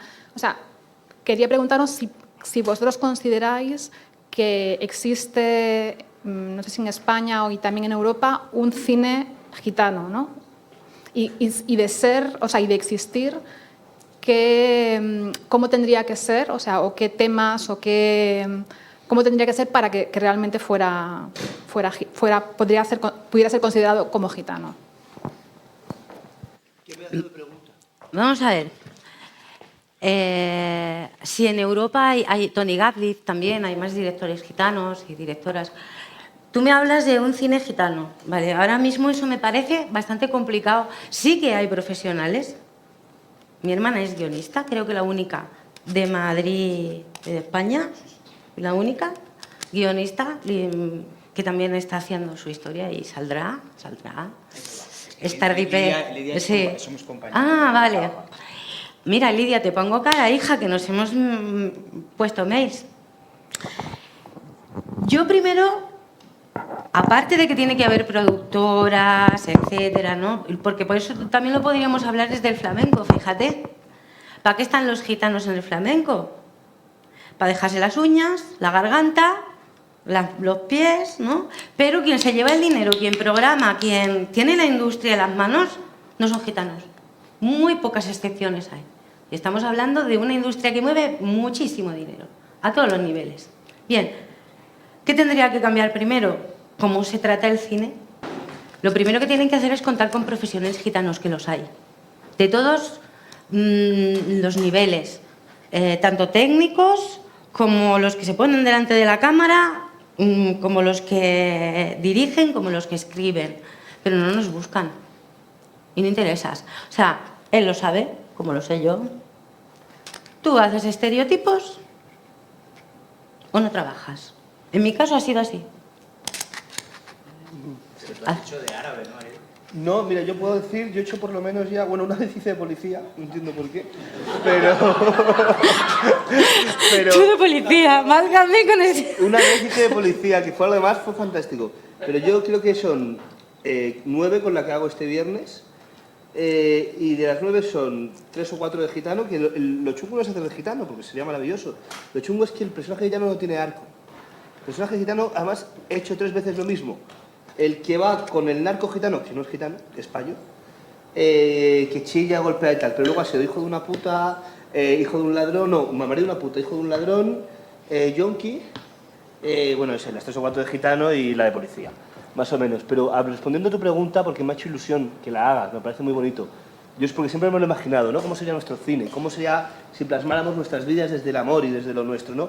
Y yo creo que habría que mezclar un fuerte realismo mágico, muy, muy fuerte, con un gran drama, ¿no? Mucho drama, mucha violencia, pero a la vez algo que se sale de lo normal y genera una risa, mucha risa dentro de toda esa violencia y eso, ¿no? Muchas imágenes y muchas construcciones de cosas que no deberían pasar, pero pasan y al final generan...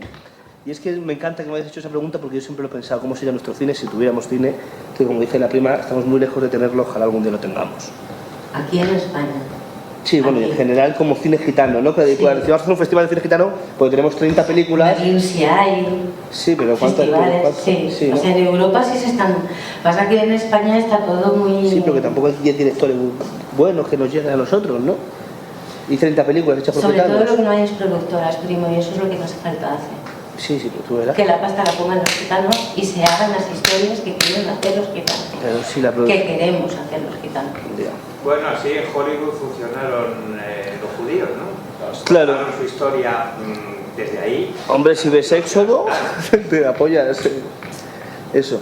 Yo, hablando de esto, yo tengo un canal de YouTube, que ahora voy a hacer publicidad, después de todo lo que he soltado por la boca, que el objetivo de esto trata de ser un poco eso. O sea, lo que trato de construir... Tengo un programa que se llama Ana Creando de Raíz. Bueno, si queréis sacar el móvil y así os suscribís, vamos a hacer la acción todos juntos. Si queréis sacar el móvil, sobre todo tú, y si os metéis en YouTube y ponéis, estoy viendo pocos móviles, chicos, un poquito de apoyo después de la red enredada, lo mínimo que podéis hacer es suscribiros, coño, no me jodas, o sea... Ahora vas a sacar la cabra y vas a poner el sombrero. No, que con que se suscriban me vale. Se llama Opre Roma Project. Opre Roma Project. Con J. Opre. Project. Sí, que significa en romanés como arriba el pueblo, ¿no? Opre Roma. Y Project, pues el proyecto, obviamente. Y ahí tengo un programa que está creando de raíz, que lo que hago es entrevistar a músicos, el 90% gitanos, pero también payos del flamenco, sobre todo flamenco fusión, pero el objetivo es construir narrativas desde nuestro pueblo, que además sean para el mundo. O sea, el objetivo es que los payos nos puedan ver sin los prejuicios de otros payos, que nos puedan ver como realmente somos nosotros, retratados por nosotros mismos, a la par que generar referentes para los niños que están en el máximo nivel de violencia, que están totalmente en contra, sin darse cuenta del sistema y de esas narrativas, y solamente cuando les hablas desde una narrativa propia pueden vincularse y pueden como avanzar, ¿no? Y ahí ahora tengo esto que es sobre música, pero vamos a hacer bastantes cosas más, bastante interesantes, por si las queréis ver. Es que esa es una forma, ¿no? Infórmate en lugares distintos, ¿no? Yo ahora voy a dar unos tips. ¿Me dejas? En plan youtuber de estas. Get ready with me.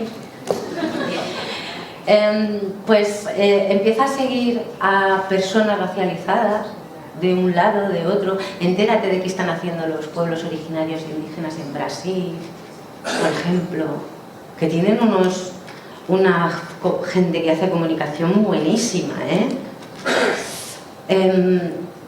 lee otras cosas, no veas tanto la tele, mira otro tipo de diarios que son los que sueles leer, ¿no? Recomendaciones. Y luego un tip que creo que es muy útil es que cuando oigas hablar de gitanos, gitanas, gitanes, en cualquier lugar, cámbialo por judíos. Para ver cómo te suena esa frase. Porque cuando es de gitanos, parece como que todo es más liviano, como que no pasa nada. Pero si se hace ese cambio, ese pequeño, es tan fácil, ¿no? Cualquier frase en la que aparezcan los gitanos, cámbiala por judíos. O por algo que a ti te llegue, si eres de LGTB, Q+, y todas las cosas, ¿no? Cámbialo. Pero en ese detalle con el pueblo judío creo que es muy fácil hacer así. Y decir, hostia, a lo mejor no suena bien. La verdad que ese tip es buenísimo, porque como anécdota, trabajando en el Museo del Holocausto en DC, una de las cosas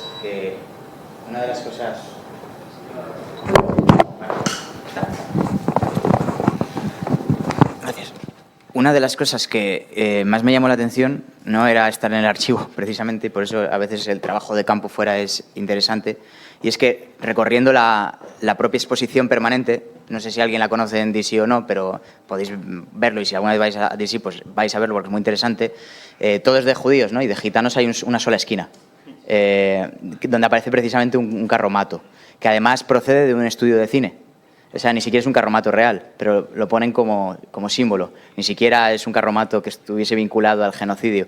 Entonces, una de las cosas que más me llamó la atención ahí fue el hecho de que, paseando, simplemente tomando notas mentales, me encuentro con una pareja de españoles. Yo me hice el guiri, ahí con mi carnet del museo y tal. Guay paz. Claro. Y una cosa que dijeron me llamó mucho la atención, porque ellos venían muy apenados de todo este recorrido judío y demás, y de repente llegan a la esquina que te sueltan ahí gitana.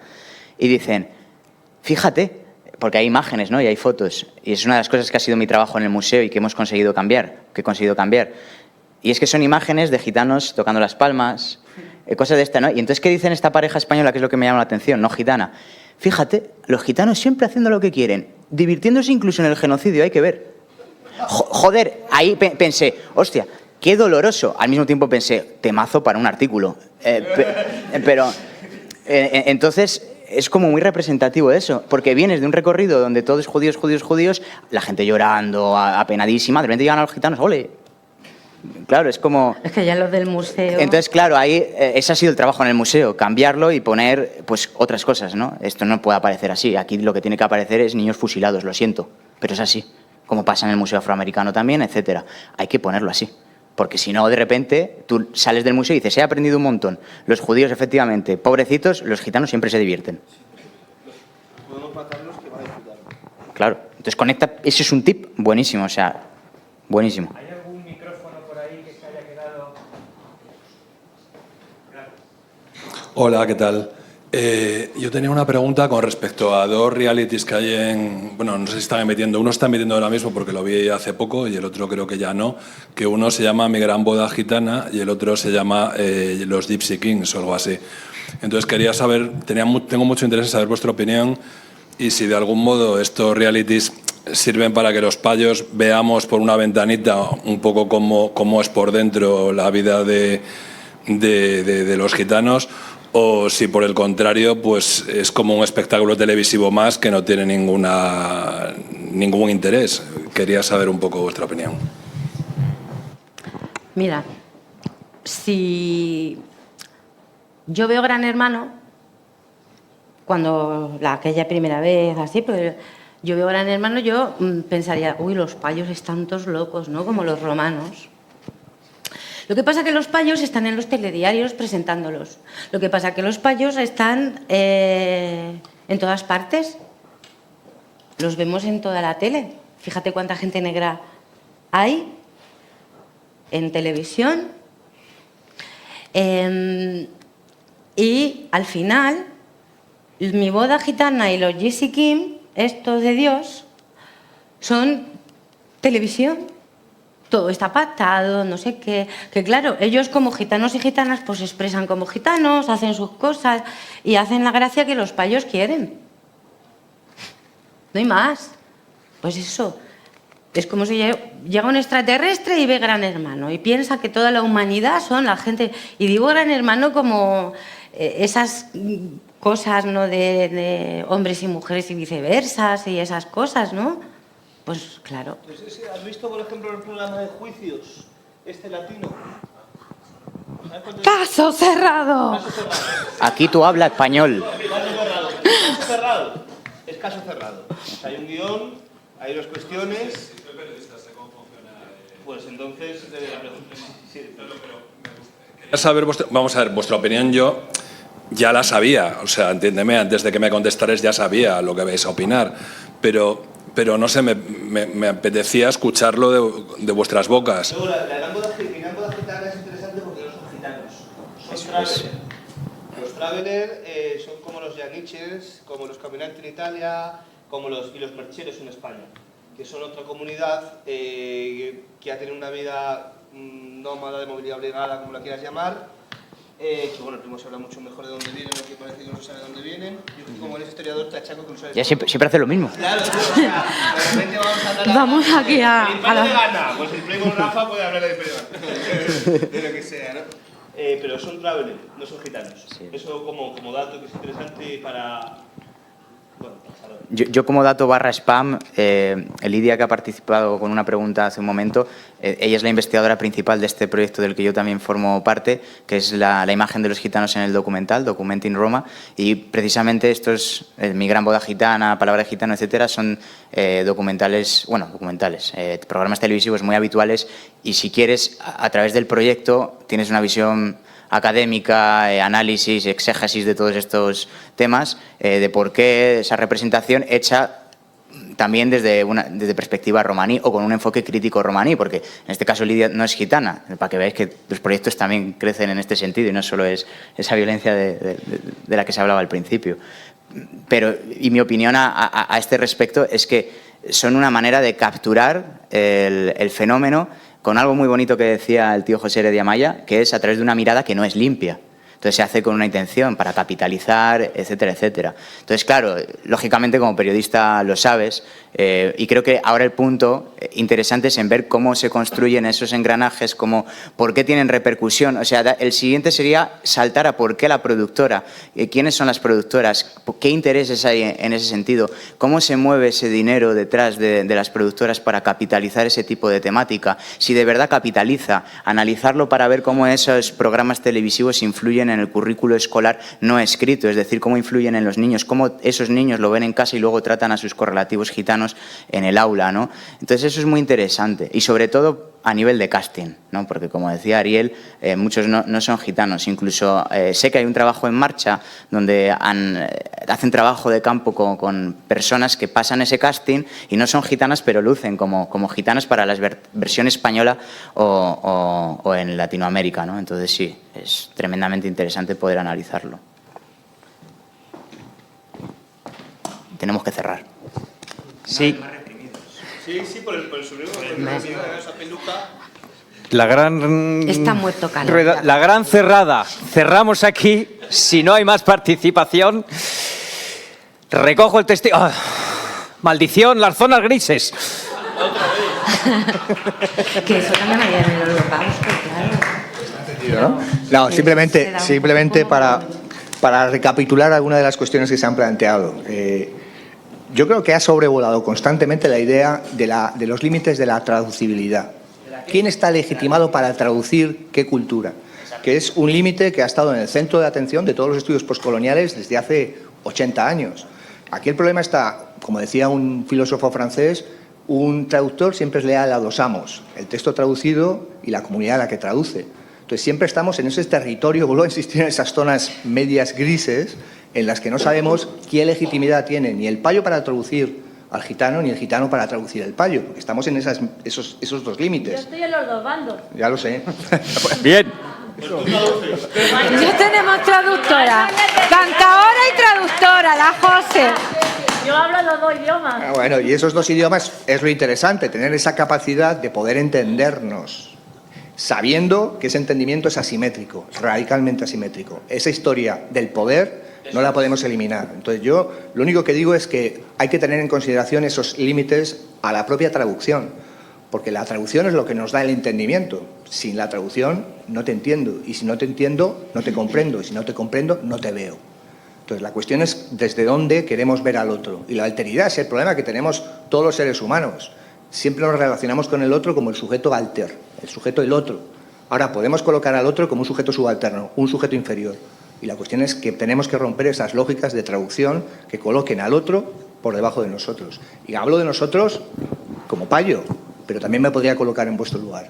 O sea, yo creo que me parece maravilloso lo que has dicho y estoy totalmente de acuerdo, pero, o sea, yo, a ver, es que al final vengo de otro campo. Yo me he dado cuenta que aquí, o sea, estaba muy feliz, pero yo ni soy académico, yo oriento todo mi trabajo a una cuestión política, a una cuestión de lucha, a una cuestión de organización, pero, o sea, no sé si te estoy respondiendo bien o no, pero sí, lo que sí que quiero es que haya una cuestión de poder y de privilegios, queridos. Entonces, el gitano no es el que se tiene que bajar para poder dialogar. El gitano ya está abajo. Es el payo. No es bajar, es ponerse a la misma altura. Bueno, como lo quieras llamar. Pero, o sea, me refiero que al final, es lo que decía, ¿no? Necesitamos a gente como Rafa y la academia es la que tiene que dejar que Rafa haga eso, actúe. asumiendo que él viene con todo el poder. Pues obviamente Rafa aprenderá mucho de Lidia, ¿no? Y habrá un diálogo ahí maravilloso. Pero al final, la esencia en esto la tiene que llevar el sujeto, tiene que ser el gitano, y la otra persona, con mucho amor, tiene que entender que viene de 6 siglos de tener el privilegio y el poder, y el otro no. ¿No? O sea, yo desde fuera lo veo sencillo. Un tip. Voy a ser muy breve, voy a ir rápido. Años 50. Era Chicago, Mocambo, el local de moda. Marilyn en la Fitzgerald. En la Fitzgerald, una cantante brutal, negra, y Marilyn Monroe, nuestra querida. No la dejaban cantar por negra a la Fitzgerald en ese bar, que era el bar donde iban pues todos los famosos. ¿Sabéis qué hizo Marilyn? Descolgó el teléfono, lo cogió y le dijo al dueño del local que si ella cantaba todas las noches, ella iba a estar sentada en una mesa de su local. Marilyn Monroe, la locura. Periodistas, público. Eso es ser aliades. Es poner lo que tienes en las manos de quien no lo tiene. Vale, yo quiero dar otro tip. Otro tip. Otro tip. Y voy a decir mal el nombre seguro. Años 50 o 60. No, para grabarlo, ¿no? Esto es casi igual, o sea, mejor que no me lo grabe, toma. En los años 50 o 60, no recuerdo bien cómo se llama el local, el Día del Orgullo, ¿no? Lo que reivindicamos como el Día del Orgullo. Stonewall, ¿no? Stonewall, que si es que siempre lo digo mal y me da vergüenza decirlo. Ahí las personas, ¿cómo decías? O sea, salen a matarse y a los días salen los negros con los gays, salen los travestis, salen los obreros y sale todo el mundo a tirar piedras y a formarla y a quemar la ciudad, ¿no? Tenemos los dos tips, podemos elegir el que veamos.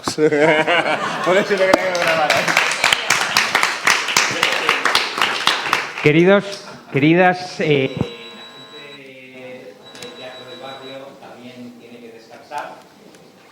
comentarte, Ariel, que esto no es un encuentro académico.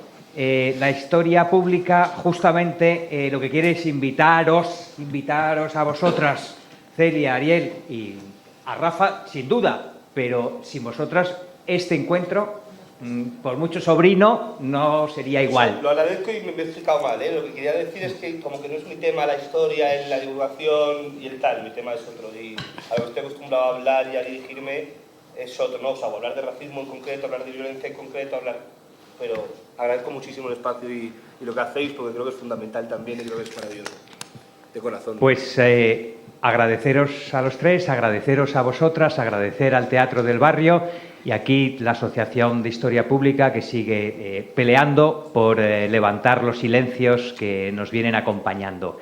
El presidente de la historia de la asociación me hace señas así, ni gris ni blanco, ¿qué me dices? Que os asociéis. ¡Ah! Cuando podáis, cuando queráis, que para eso estamos. En cualquier caso, muchas gracias a todos y nos veremos no mucho tiempo con otra sesión de ruidos y silencios en la historia. Gracias, David.